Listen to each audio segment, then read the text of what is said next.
Tenham baixado o material. Hoje nós vamos começar o terceiro trimestre de 2025. E essa é a lição número 1. A igreja que nasceu no Pentecoste. Vai falar da vida da igreja em comunidade, pegar uma série de doutrinas, estudos doutrinários do livro de Atos, né? Bom, então vamos comentar primeiro até sobre esse tema, a igreja que nasceu no Pentecostes, porque existe uma divisão, existem aqueles que acham que a igreja nasceu na cruz, quando Jesus morreu, outros acham que a igreja nasceu quando Jesus ressuscitou, e outros acham que a igreja nasceu no Pentecostes. Mas, com certeza, a interpretação correta é no Pentecostes, porque no Antigo Testamento estava profetizado a era dos gentios é o Pentecostes, então começava no Pentecostes. Então foi ali no Pentecostes que começou essa era da igreja que nós estamos vivendo agora, né? Pois bem, na página 1, na página 2, digo, tem o texto áureo da nossa lição. E todos foram cheios do Espírito Santo e começaram a falar em outras línguas, conforme o Espírito Santo lhes concedia que falassem. E a verdade prática, a igreja nasce no Pentecostes capacitada pelo Espírito para cumprir sua missão. Essa é uma questão fundamental, né? Porque também acontece o Pentecostes. Jesus Cristo havia dito para eles aguardarem, então ali era o cumprimento de uma promessa. Qual? De um revestimento para a igreja pregar o evangelho. Isso é importante porque vocês vão encontrar aquelas pessoas que não acreditam que os dons espirituais que foram entregues para a igreja primitiva, que eles ainda estejam de pé, tá ok? Tem muitas igrejas que não acreditam. Bom, na página 4, na página 3, a leitura bíblica em classe.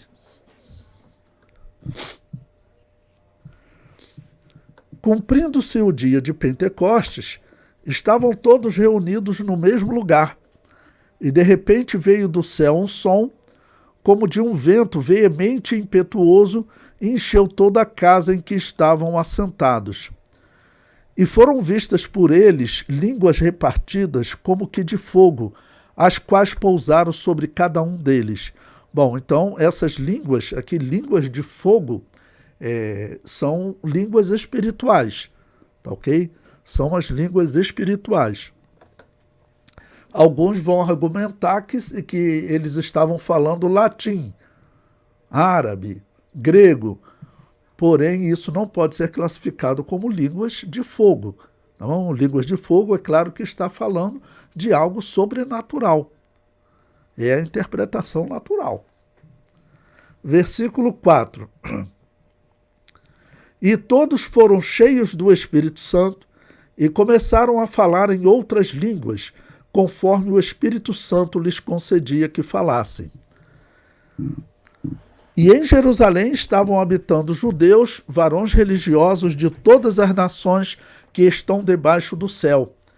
E concorrendo àquela voz, ajuntou-se uma multidão e estava confusa, porque cada um os ouvia falar na sua própria língua. Observe, esse versículo 6, ele é o princípio dessa divergência que eu falei para vocês, e alguns dizem que aqui foram só idiomas. Porque o versículo 6, a partir do versículo 6, diz que cada um os ouvia no seu próprio dialeto. A palavra língua aqui, ela é tradução do grego dialeto, tá bom? Não é a mesma língua lá do versículo 3 que nós lemos. Lá está simplesmente glossa. Tá bom? Então, lá era língua de fogo, glossa de fogo. E aqui está dialeto. Mas observe que está escrito que as pessoas ouviam eles falando, ouvia cada um no seu dialeto. Então, preste atenção. Tinha, por exemplo, um cristão falando em línguas espirituais e tinha um romano, um grego e um árabe. e um cristão falando, tá bom? Cada um ouvia no seu próprio idioma. É isso que está descrito, né? O romano ouvia em latim, o grego ouvia em grego e o árabe ouvia em árabe. Bom, o que é isso? Quem é pentecostal sabe que tem o dom de interpretação de línguas, né, que é muito bonito, eu já vi diversas vezes. Então, uma pessoa ela fala em línguas espirituais e uma outra pessoa interpreta para a igreja. O apóstolo Paulo falou, né, sobre a ordem das línguas, que se alguém estivesse falando em língua, só prosseguir se tivesse um intérprete. Bom, nesse momento aqui ninguém tinha o dom de interpretação de línguas, então o próprio Espírito Santo interpretou para as pessoas. Então, um cristão falando em línguas espirituais e cada um está ouvindo na sua própria língua. Então aqui já começa uma confusão com os cessacionistas, porque os cessacionistas eles dizem que os cristãos estavam falando em latim. Mas aqui está escrito que eles ouviam em latim. Ok? O versículo 7. E todos pasmavam e se maravilhavam, dizendo uns aos outros: pois que não são galileus todos esses homens que estão falando? E galileu significa aqueles que falam aramaico, né? Aqui um sinônimo disso. Eles falam aramaico, né? Como, pois, de novo, ele diz, os ouvimos, nós ouvimos eles falando, cada um na nossa própria língua. Então, veja, cada um está ouvindo na nossa própria língua. Você é romano, você está ouvindo em latim? Eu estou ouvindo ele falar em grego, vamos dizer. Era isso que estava acontecendo, né? E o versículo 9, partos e medos, elamitas e os que habitam na Mesopotâmia, e Judéia e Capadócia, e Ponto e Ásia, e Frígia e Panfilha, Egito e partes da Líbia, junto a Cirene, forasteiros romanos, tanto judeus como prosélitos, e cretenses e árabes, todos os temos ouvido em nossas próprias línguas falar das grandezas de Deus. E todos se maravilhavam e estavam suspensos, dizendo uns para os outros, que quer isto dizer? Bom, na página 5 eu deixei um convite aí para vocês, para o curso de Apocalipse. Quem quiser participar, ele começa de fato amanhã, né? Dia 2 de julho, ok? Pois bem, na página 6 do material didático,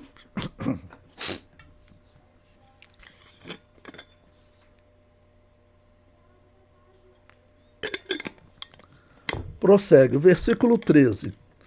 E outros, zombando, diziam, estão cheios de mosto.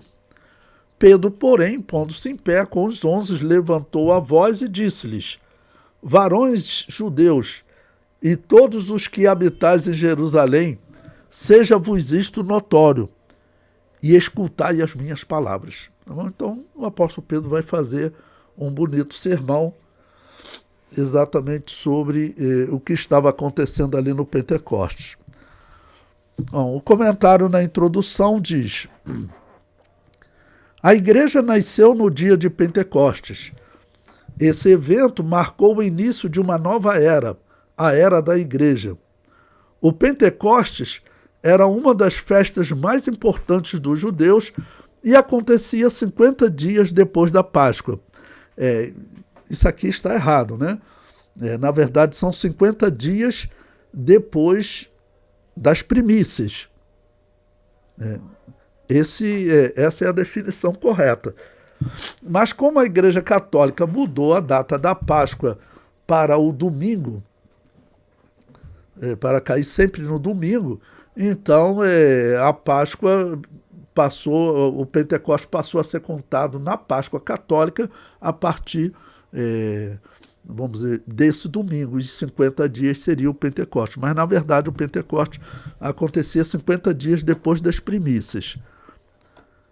Está lá em Levítico 23.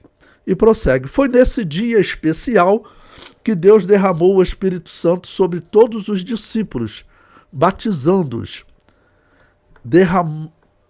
Derramamento do Espírito do Pentecoste marca o início da igreja como uma comunidade de profetas, como foi profetizado por Joel. No livro de Atos, Lucas ensina que esse acontecimento tinha um significado especial para o fim dos tempos, pois já havia sido anunciado pelos profetas do Antigo Testamento. Além disso, o Pentecoste foi uma prova clara de que Jesus havia ressuscitado. O propósito desse derramamento do Espírito Santo foi dar poder à igreja para testemunhar de Cristo ao mundo e levá-la à verdadeira adoração. Isso é o que veremos nesta lição. Bom, irmãos, nessa parte aqui da introdução, vamos dar um destaque aqui que ele falou, era o que estava profetizado pelo profeta Joel e tinha um significado especial para o fim dos tempos. Por que ter um significado especial para o fim dos tempos? Porque nós estamos vivendo um período que ele é chamado de tempo dos gentios. Porque essa expressão tempo, ela significa como uma divisão de eras, uma divisão de períodos na história. Tanto que no Antigo Testamento, o próprio Pentecoste, ele faz parte de um conjunto de profecias, símbolos que Deus estabeleceu no Antigo Testamento, que tem o significado de tempos determinados. Tá bom? Então, porque esse é o tempo dos gentios, a era dos gentios que foi profetizado no Antigo Testamento. Bom, abaixo em verde, lembrando que em verde é um comentário que eu acrescento aí, né? Eu sugiro que você faça uma contextualização. Então eu coloco, bom, Jesus havia ressuscitado 50 dias antes, que é o dia das primícias, né? Jesus havia subido ao céu 10 dias antes, então ele aparece 40 dias depois da sua ressurreição, ele aparece e ascende aos céus.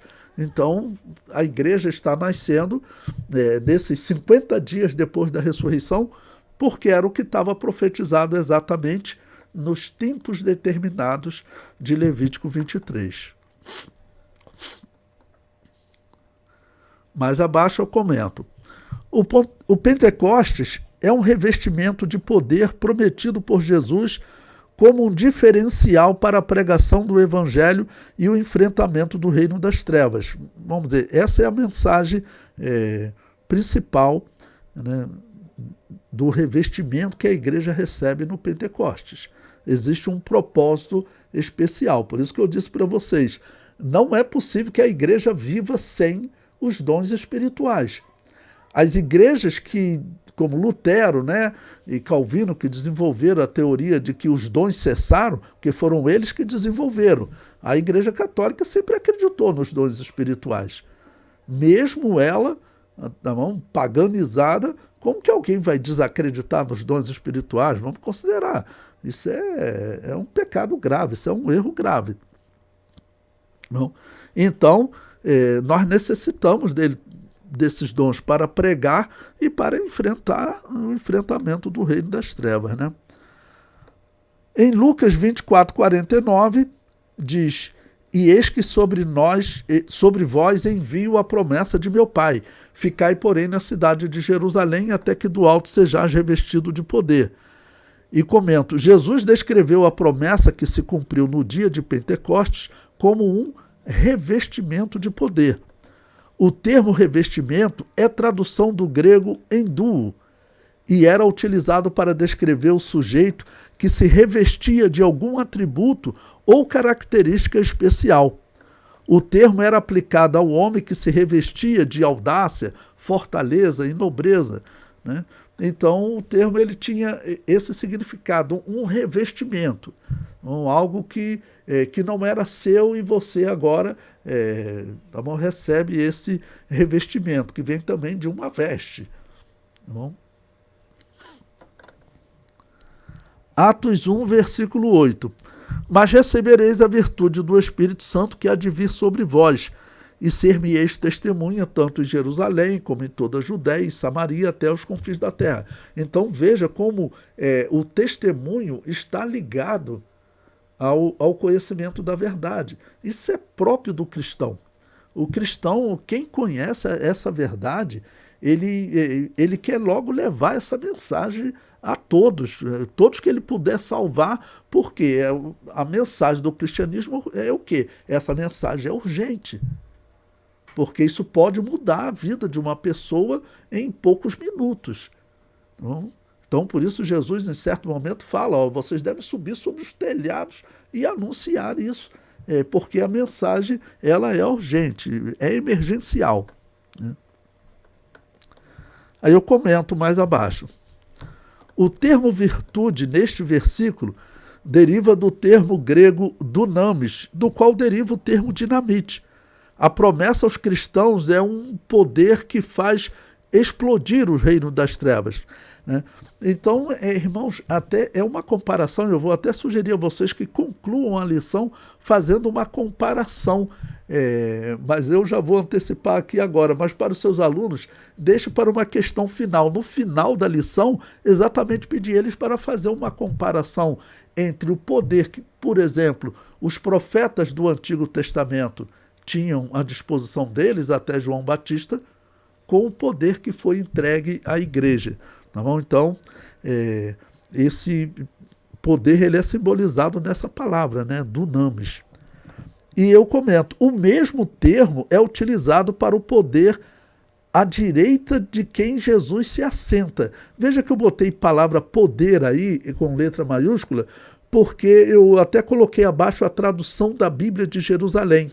Né? Você pode chamar de todo-poderoso, mas é interessante, a palavra no grego está assim, como o poder.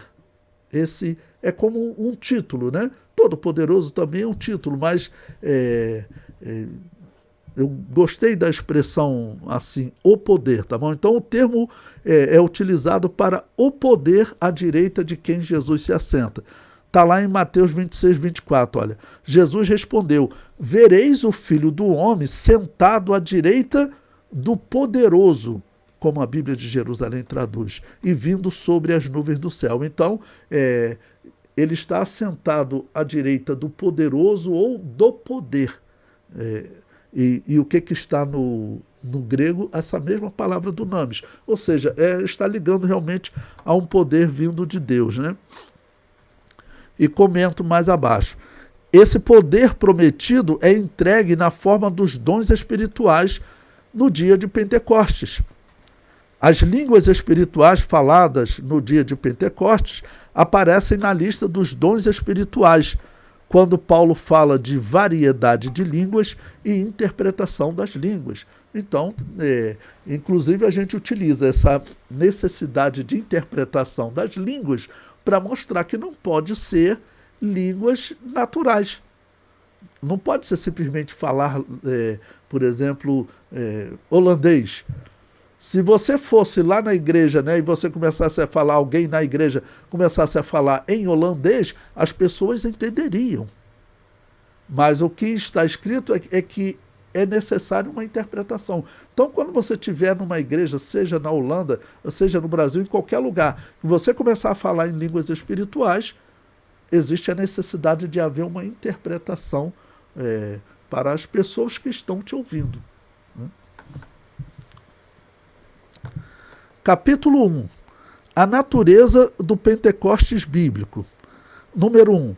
Eu até coloquei em azul aí, sempre eu coloco assim, sugerindo a vocês que dê um destaque especial nessa parte. Né? Ele diz, de natureza divina. Lucas relata que, por ocasião do derramamento do Espírito no dia de Pentecostes, foi ouvido do céu um som como de um vento veemente e impetuoso, que encheu toda a casa em que estavam assentados, Atos 2:2, e que foram vistas por eles línguas repartidas como que de fogo. Bom, ele aqui em nenhum momento ele fala assim de ser línguas espirituais, tá bom? Serem línguas espirituais, porque os protestantes leem essas línguas aqui como falar árabe, falar latim, tá ok? Pois bem, no item 2, ainda na página 10, ele fala de um evento, ele faz um paralelo com o Sinai. Eu vou deixar esse ponto para vocês poderem comentar depois. Tá bom? Mas ele diz o seguinte, que eu vou fazer uma comparação do que ele diz. Assim como no Sinai, onde a presença de Deus se tornou real, como uma das experiências mais marcantes da história do antigo povo de Deus, de uma forma muito mais gloriosa e profunda, o Pentecostes marcou o encontro do Espírito de Deus com a igreja. Pentecostes, portanto, é a experiência do Espírito Santo. Lá no Sinai, a letra da lei foi escrita em tábuas de pedra. Aqui no Pentecostes, a palavra de Deus foi escrita nos corações. Bom, eu vou aproveitar aqui que ele falou do Pentecostes, nessa comparação, para poder falar o que era o Pentecostes, né, para eles. Na página 11, em verde, eu comento. Pentecostes, na profecia, representa a dispensação dos gentios. Um período em que a igreja representa Deus aqui na terra. Esse período é também chamado de Era do Espírito Santo, Dispensação da Graça ou intervalo profético. Bom, eu coloquei esses nomes aqui porque são nomes que você vai encontrar nas literaturas, ok? São nomes que você vai encontrar nas literaturas. Então, mas eu gosto de chamar, em primeiro lugar, de dispensação dos gentios, porque o Pentecostes simbolizava isso, né, que teria um tempo de salvação para os gentios. Esse é o plano de Deus de salvação.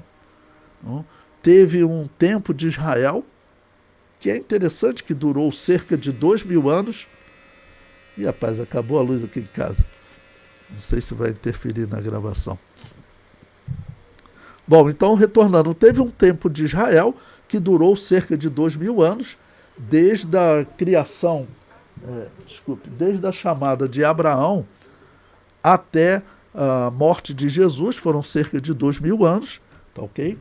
Então teve esse período da igreja, esse período de Israel, mas também tem o período de salvação entre os gentios, que é chamado de tempo dos gentios. Mas esse tempo dos gentios, que é esse período que nós estamos vivendo, ele é chamado também de outras maneiras, como Era da Igreja, dispensação, Era do Espírito Santo, dispensação da graça ou ainda intervalo profético. Tá bom? Então, e por que intervalo profético? Porque nas 70 semanas de Daniel, claramente o anjo falou para Daniel que a contagem das 70 semanas tinha uma parada na semana 69. Tá ok? Por que nós sabemos que tem que ter uma parada? Vocês vão encontrar pessoas que dizem que não tem uma parada, mas na verdade tem que ter uma parada. Porque as 70 semanas, claramente, o anjo falou para Daniel que elas se cumpririam em Israel, que Israel se converteria um dia. Tá bom? Que o fim das 70 semanas seria dado fim aos pecados de Israel, seria expiada as iniquidades de Israel, tá bom? E era o momento final, vamos dizer, de uma aliança com Deus, porque Israel receberia o Messias, que foi morto na semana 69. Então, por isso, na semana 69, quando o Messias morreu, é usada a expressão o relógio de Deus com Israel parou. De onde, quem é que usa essa expressão? Sempre foram as igrejas anabatistas. A Assembleia de Deus pregava isso, né, na década de 30, quando Israel nem sonhava em voltar para a terra de Canaã. Nos anos 1800, nós encontramos literatura que se Israel falasse, nem Israel tinha pensado ainda em voltar para a terra de Canaã, porque... 1800, estou falando praticamente, né, início do século XIX, né, início do século XIX. E o projeto sionismo dos judeus, ele acontece lá em 1890, 90 anos depois do que os anabatistas já estavam escrevendo, Israel voltará para a terra de Canaã. E o intervalo profético é o quê? É o intervalo entre a semana 69, tá bom? E a última semana, quando a igreja é arrebatada e começa a grande tribulação. ok? Então, intervalo profético. Depois eu posso, de repente, passar outros vídeos para vocês, mas eu botei aqui para vocês entenderem. É um termo utilizado entre o nascimento da igreja e o momento que a igreja é arrebatada. É um intervalo entre a semana 69 e a 70ª e última semana de Daniel. Essa última semana de Daniel é a grande tribulação, ok? Então, por isso, intervalo profético. O comentário prossegue, ainda na página 11. No início do século XX, o termo começou a ser usado para descrever o mesmo fenômeno que ocorreu em Atos 2, no dia de Pentecostes. Na história, as igrejas que acreditavam na atualidade dos dons espirituais eram chamadas de praticantes do carisma profético, pois o termo carisma no grego significa dom. Logo eram chamados de dom profético. Irmãos, e essas igrejas que acreditavam do carisma profético e tem os dons espirituais, isso nós não encontramos só no século XX, não. Os historiadores católicos e protestantes dizem que surgiu no século XX, mas não é não. Nós encontramos igrejas no século XVIII, XVII, nos dias de Lutero e Calvino, na Reforma Protestante, encontramos, inclusive, Lutero e Calvino criticando as igrejas que acreditavam nos dons espirituais. Então, igrejas que praticam os dons espirituais, essas igrejas sempre existiram. Eu recomendo até uma obra para vocês, 2000 anos de cristianismo carismático. Ela conta essas histórias do pentecostalismo em todas as eras. Outro livro também que eu recomendo é o livro Teologia para Protestantes. Tá bom? Olha que pecado que eu cometi. Teologia para Pentecostais, que eu estou tentando lembrar o nome do autor ao mesmo tempo e troquei. Teologia para Pentecostais, de Walter Brunelli, é da Central Gospel. E ele tem uma parte muito boa dedicado à história das igrejas pentecostais. E ele mostra também pentecostalismo em diversos períodos da história, e não só no século XX, como alguns querem dizer, tá bom? Bom, então, concluindo esse tópico para vocês, o termo Pentecostes, na verdade, ele deveria ser aplicado, vamos dizer, a um período, a uma era, que é essa era dos gentios. Mas ele passou a ser aplicado ao fenômeno daqueles que acreditam nos dons espirituais. Tá ok? E aí passaram a chamar de Pentecostes. Mas, como eu disse para vocês, isso é até recente na história, a aplicação desse nome. Nas histórias desses livros que eu citei para vocês, se vocês forem encontrar, por exemplo, nos dias de Lutero teve um padre que ele abandonou a Igreja Católica, Menon Simons, o nome dele. Se vocês quiserem escrever e pesquisar na internet, hoje é tudo tão fácil, né? Esse padre Menon Simons, ele entrou para uma igreja pentecostal. Ele entrou para uma igreja anabatista, que ele relata que nessa igreja anabatista havia pentecostalismo, só que ele chama de carisma profético, ou seja, os dons espirituais. Então, na história, dons espirituais, carisma profético e Pentecostes são sinônimos daquelas igrejas hoje chamadas pentecostais, como Assembleia de Deus, Igreja Batista Independente. Lembrando que a Igreja Batista Independente, ela é uma igreja pentecostal que você pode pesquisar ela na história. Não existe assim, quando surgiu o pentecostalismo na Igreja Batista Independente? Ela existia na Suécia, lembrando que foram missionários da Igreja Batista Independente sueca que vieram para o Brasil e aqui acabaram registrando o nome Assembleia de Deus, mas eles eram da Igreja Batista Independente. Eles sempre foram pentecostais. Tá bom?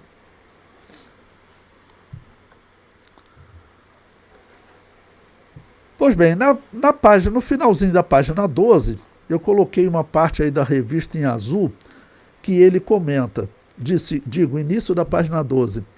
Além disso, Pedro explicou que o Pentecoste foi o cumprimento da profecia de Joel, que anunciava que Deus derramaria o seu Espírito sobre toda a humanidade.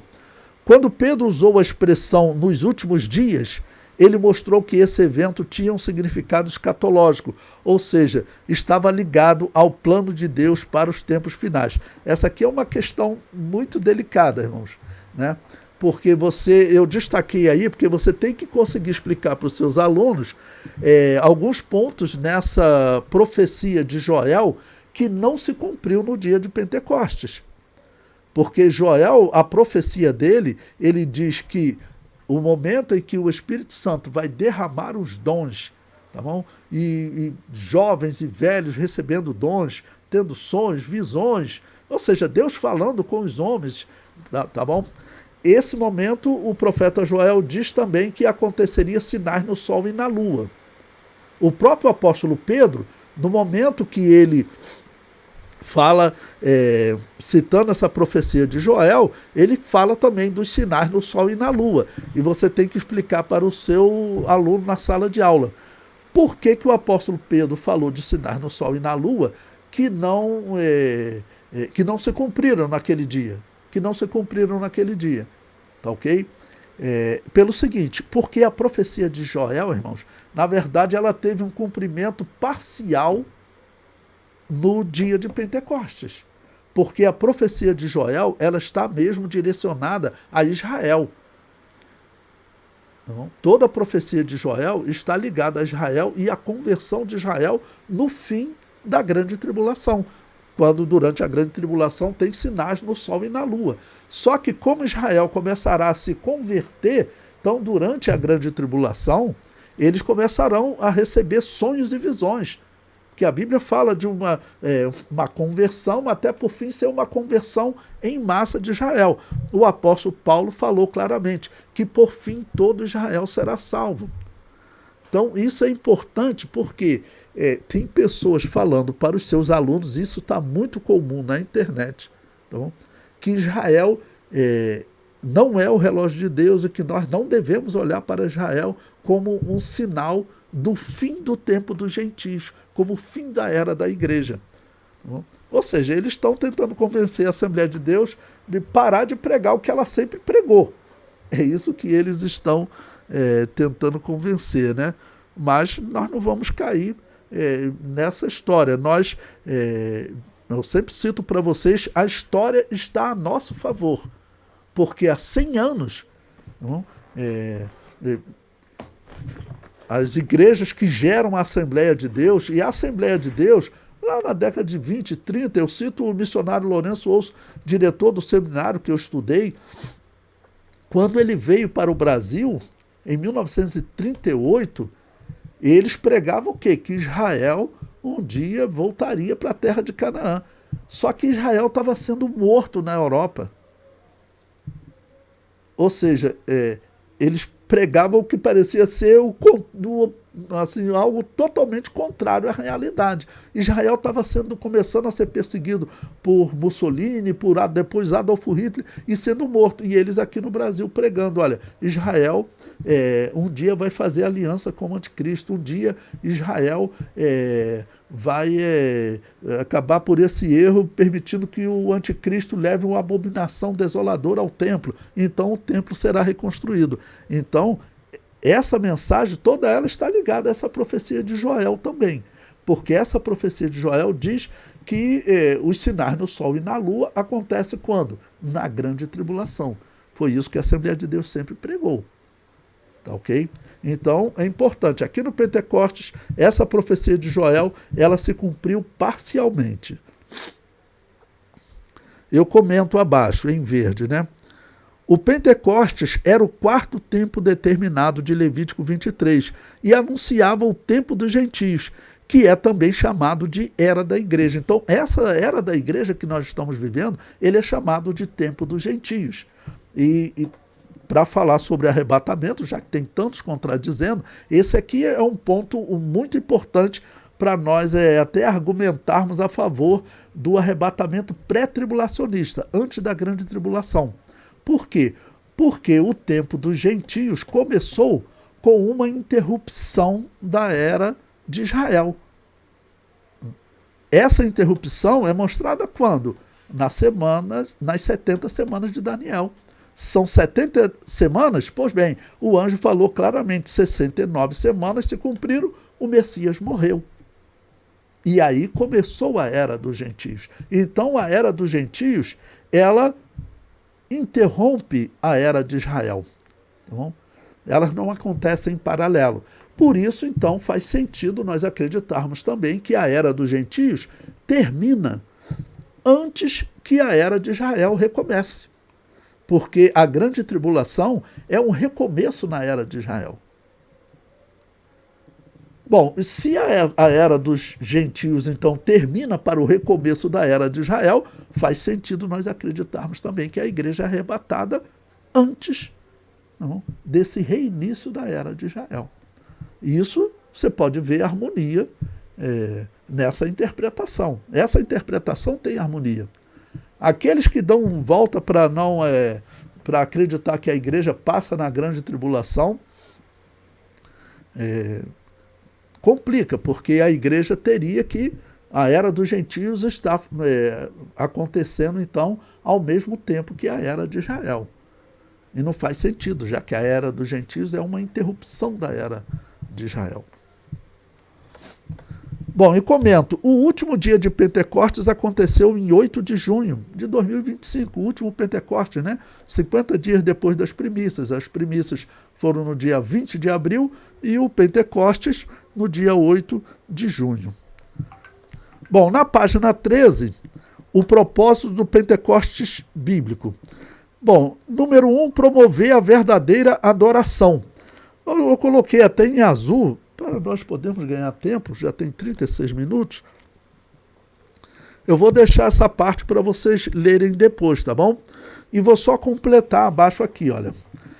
O texto que ele citou de Atos, capítulo 2, versículo 3, Atos capítulo 2, falando do Pentecostes, eu destaquei aí o versículo 2, línguas repartidas como que de fogo, e comento, o termo língua é tradução do grego glossa, o termo fogo é tradução do grego puros. Este versículo é chave para entendermos o fenômeno ocorrido no Pentecostes. As línguas repartidas não eram um fenômeno natural, como sugerem alguns intérpretes.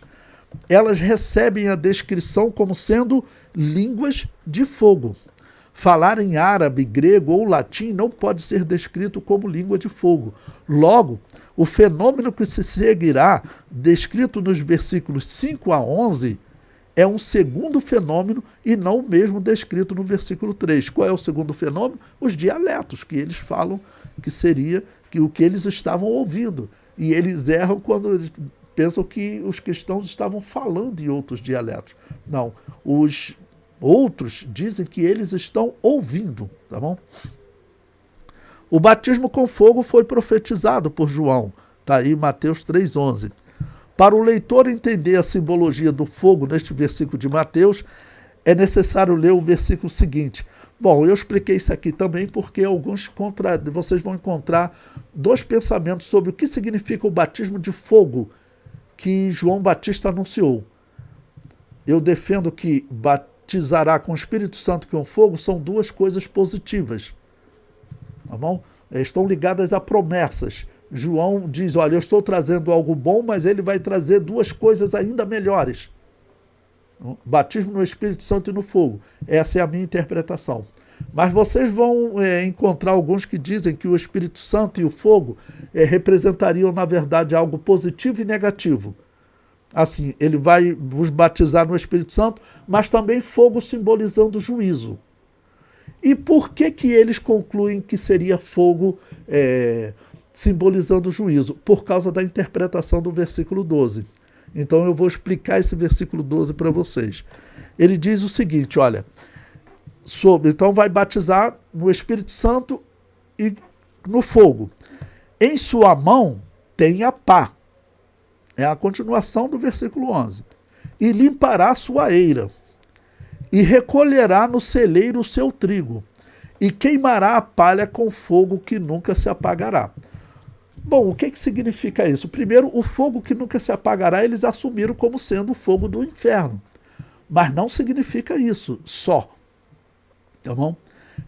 O fogo que queimava o sacrifício no altar dos holocaustos, ele era assim também chamado, né? Um fogo que faz desaparecer, porque o que sobrava a cinza tinha uma exigência. Eles tinham que levar no deserto e jogar no deserto para ela desaparecer, que a finalidade era essa. Tá bom? Um fogo, tá bom? Que ele consome tudo que tinha. Bom, do que? Da palha. O que é a palha? Será que a palha é algo ruim?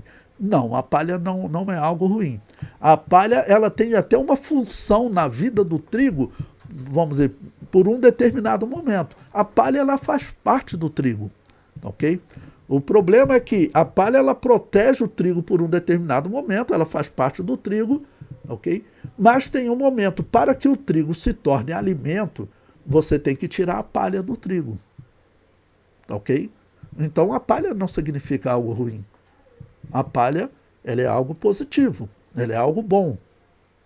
Então, só que ela sendo tirada é algo que é algo, vamos dizer, necessário, ela tem que estar ali. Ela não vai servir para alimento, mas de uma certa maneira ela tem que estar ali, ela faz parte daquele corpo, até para proteger, né, a própria semente, que vai ser o alimento. Bom, mas tem um determinado momento que tem que tirar a palha, como você já viu. É claro que aqui ele está falando de trigo, né? Mas você pode ver como uma espiga de milho. Tá bom? Uma espiga de milho, você tem que tirar a palha para você poder ver o milho, né? Então, a espiga de trigo também, você tem que tirar aquela palha em volta. Então, você tem o alimento. Bom, então o que simboliza a palha? Simboliza algo que Deus tem que tirar de você, tá bom? Que veio contigo, faz parte da sua natureza, e se Deus tirar de você, você pode alimentar o mundo. Essa é a interpretação que eu vejo desse versículo, tá bom? Então veja que fala de limpeza, ele recolhe o trigo, tá bom? Separa o trigo, tira essa parte do trigo, tá bom? Que impedia o trigo de ser alimento, e o que ele faz com essa parte que impedia, tá bom? Ele queima, ou seja, ele faz desaparecer. O fazer desaparecer não significa que é o fogo do inferno. Na verdade, o tirar a palha do trigo é uma coisa boa. É uma coisa boa, tá bom? Mas, ou seja, nós está tirando algo da pessoa, tá bom? Algo que é bom tirar dela para que ela seja alimento, mas que também essa coisa, vamos dizer, faz parte do homem, já nasceu com o homem. Tá bom? Que, vamos dizer, é a natureza humana, algo que Deus tira de nós para nós servirmos de alimento. Então, se você for procurar na internet, pode algum aluno teu te questionar, você vai encontrar duas interpretações para esse texto, né? Que Espírito Santo e fogo são coisas positivas, como eu interpreto desse jeito que eu falei para vocês, e respondo à explicação do versículo 12, porque é o que normalmente eles usam para dizer que o batismo com fogo é algo negativo, tá bom? Que o batismo com fogo é algo negativo. Não, eu não vejo como algo negativo, eu vejo como algo positivo, porque tirar essa palha para que eu e você nos tornemos alimento, tá bom? Que é alguma coisa da nossa natureza antiga, tá bom? E fazer ela desaparecer em definitivo, ou seja, queimar, virar cinzas, que era a simbologia do sacrifício, tá bom? Das ofertas queimadas. Então, era fazer que a coisa virasse cinza e depois tinha uma exigência.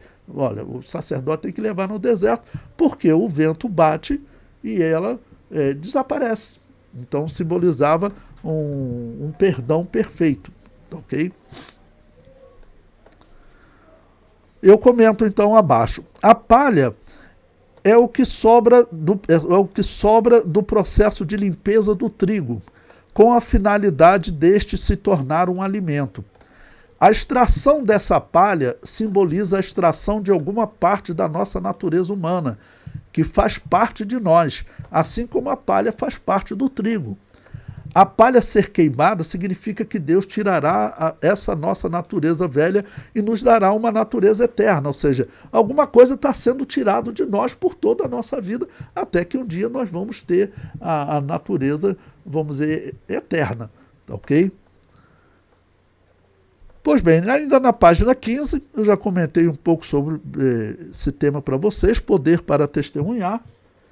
Eu vou passar para o capítulo 3, na página 16, que diz características do Pentecostes bíblicos. Então, número 1, uma experiência específica. Em Atos dos Apóstolos, o derramamento do Espírito no dia de Pentecostes é mostrado como o batismo no Espírito Santo dos crentes. Naquele dia, o Senhor Jesus batizou quase 120 pessoas no Espírito Santo. Essas pessoas já eram regeneradas, isto é, salvas. Jesus já havia dito que elas já estavam limpas pela palavra e que seus nomes estavam enrolados nos céus. Eram, portanto, os crentes. Contudo, Jesus as mandou esperar pela experiência pentecostal. Isso é, o batismo no Espírito Santo. O Pentecostes bíblico é, por conseguinte, distinto da salvação. Na verdade, a obra salvífica de Cristo na cruz proveu a bênção pentecostal. Ou seja, é uma virtude, né? Bom, no item 2, ele coloca uma experiência definida e contínua, não? Porque que fique bem claro que os dons espirituais, as igrejas que negam, eu não vou nem ler, mas o conteúdo é esse, as igrejas que negam a atualidade dos dons espirituais, eu falo para vocês sem sombra de dúvida que não são cristãs. É impossível. O cristão que acha, um indivíduo que acha, se diz cristão e acha que sobrevive, que cumpre a sua missão aqui na terra e consegue vencer o inferno sem os dons espirituais, essa pessoa, ela com certeza está cometendo um erro grave. Vamos dizer, até não diz respeito ao Espírito Santo. Porque esses dons espirituais, quem é que traz eles para a igreja? É o Espírito Santo. Por isso nós estamos vivendo a era do Espírito Santo. E aí tem algumas igrejas, as igrejas que batizam recém-nascido, né? Todas elas, seguindo Lutero e Calvino, ela vai negar os dons espirituais. Ela vai negar a atualidade dos dons espirituais. Por quê? Porque eles procuraram os dons espirituais na Igreja Católica, que no entender deles era a Igreja de Jesus, e ele não encontrou dons espirituais nela. E isso eles pesquisaram por séculos, né? Se considerar dos anos 1500 até os dias de Constantino, 1300, e nos anos 300 e nos anos 400 nós encontramos escritos dos católicos, Jerônimo de Estridão e Agostinho de Hipona, dizendo que na Igreja Católica os dons espirituais não existiam mais. Eles já davam esse testemunho.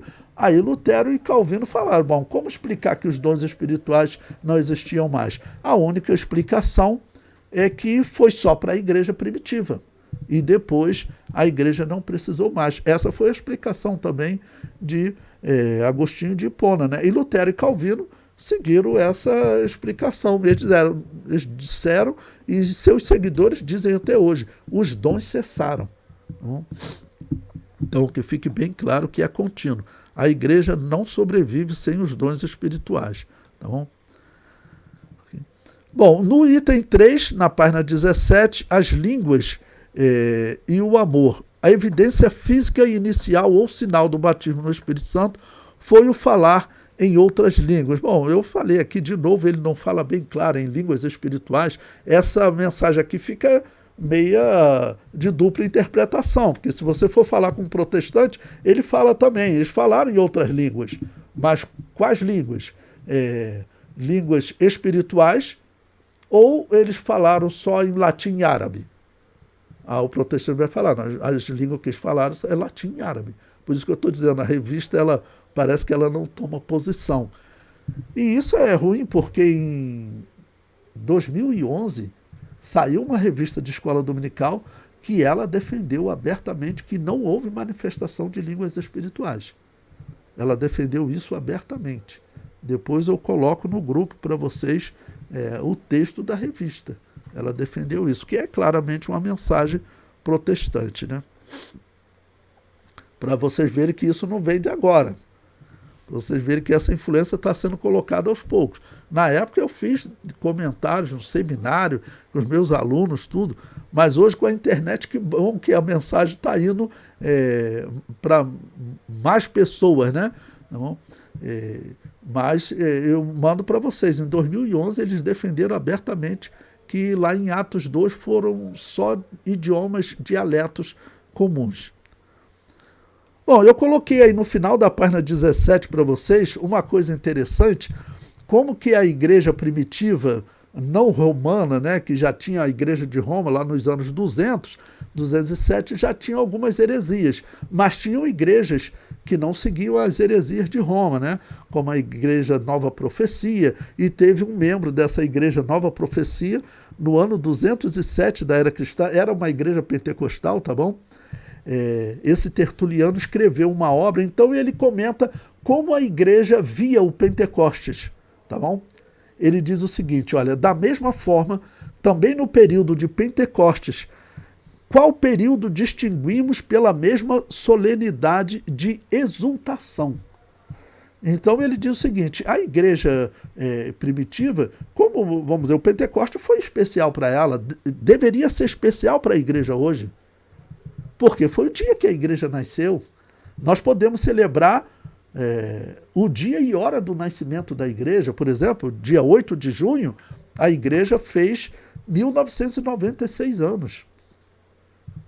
Às 9 horas da manhã lá em Israel, 4 horas da manhã da madrugada aqui no Brasil. Então, o Pentecostes era um dia especial, era. E ele diz como era um dia de exultação, era um dia que a igreja fazia como de grande alegria. Tá bom? E a Páscoa, nós sabemos que a igreja também celebrava a Páscoa cerca de 50 e alguns dias antes, né? A Páscoa, ela podia ocorrer 5 dias antes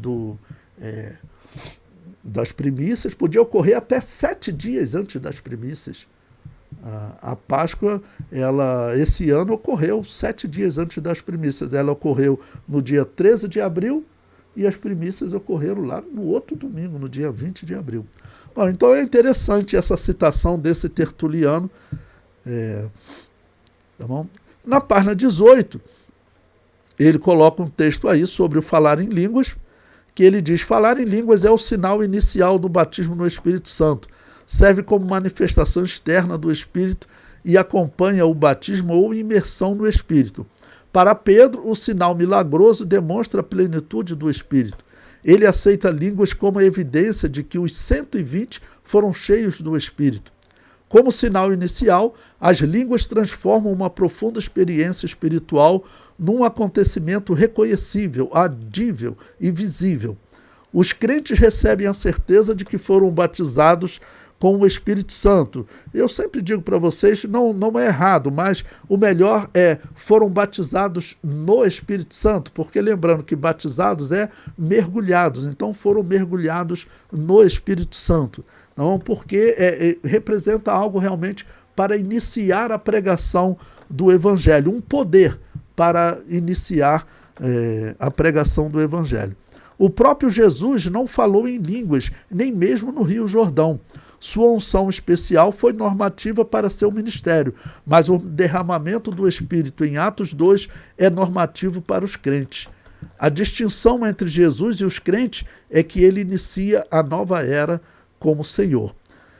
Bom, como eu falei para vocês naquele outro tópico, né? A mensagem é assim, ele em nenhum momento fala de línguas espirituais, se ali está tratando de línguas espirituais ou se dialetos comuns. Só fala que essas línguas é uma dádiva do Espírito Santo. Né? Bom, página 19, conclusão. Como vimos, o Pentecostes marcou o início da era da igreja. Jesus, agora glorificado, batizou os crentes no Espírito Santo, e o Espírito Santo os inseriu no corpo de Cristo, que é a igreja, cujo nascedouro foi no Pentecostes. Esse evento é essencial porque mostrou que Deus deseja uma igreja capacitada para cumprir sua missão, que é pregar o Evangelho ao mundo, tanto por palavras quanto por ações. No entanto, essa missão só pode ser realizada com êxito pelo poder do Espírito Santo. Excelente, né? Toda a mensagem certinha. Mas como eu disse para vocês, em nenhum momento ele fala se são línguas espirituais ou idiomas. Então eu faço o seguinte, eu sugiro coloco aí como que 2 perguntas para vocês poderem comentar com seus alunos. Tá bom? Então, são línguas espirituais ou idiomas? Você pode fazer essa pesquisa. E se você fizer como uma pergunta, você vai ver que tem pessoas, vamos dizer, divididas dentro da Assembleia de Deus.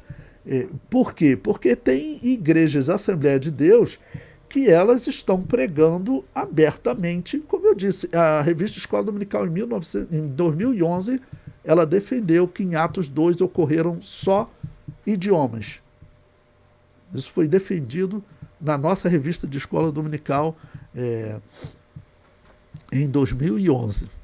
Eu era até para que eu vou colocar depois, eu vou reeditar essa revista e vou colocar aqui no final para vocês, tá ok?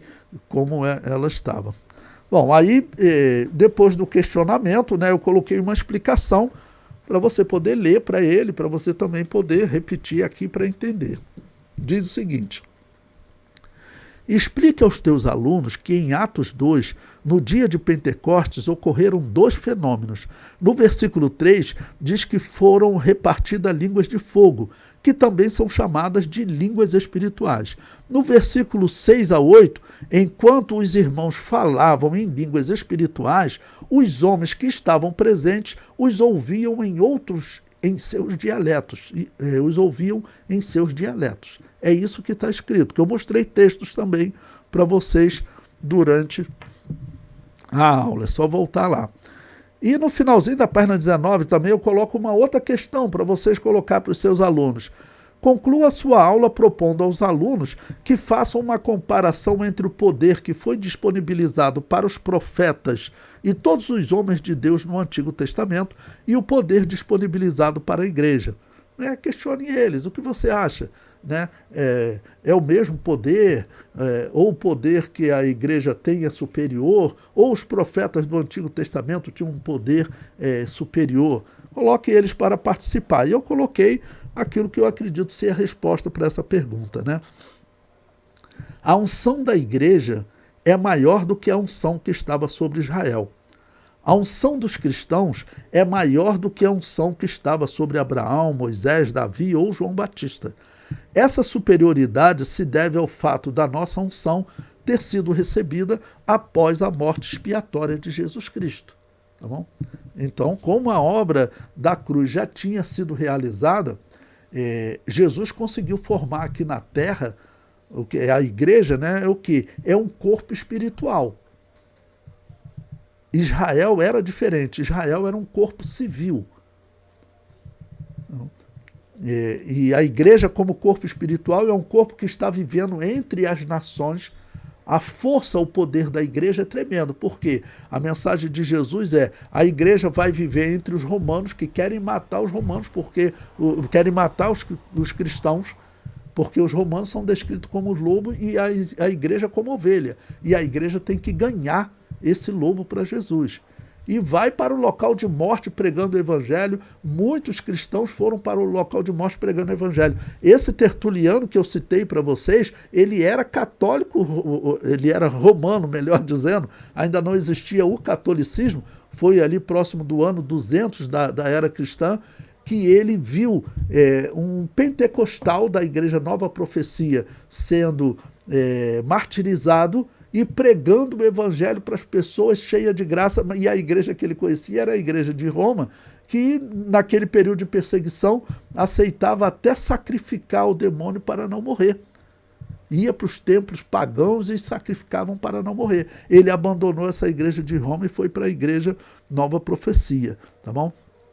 Então, esse é um exemplo, Ele viu o testemunho daquelas pessoas, e temos obras desse período contando uma série de pessoas com essa característica. Então, eram ovelhas no meio de lobos. Depois, a igreja de Jesus continua sendo perseguida, a igreja católica persegue as igrejas que não batizavam recém-nascidos, ela continua sendo perseguida. E presta atenção, irmãos, eu falo isso sem sombra de dúvida. A perseguição católica foi pior do que a perseguição romana.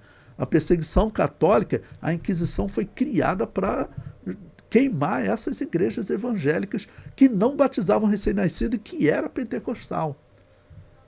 E depois, com a reforma protestante, também vai acontecer a mesma coisa.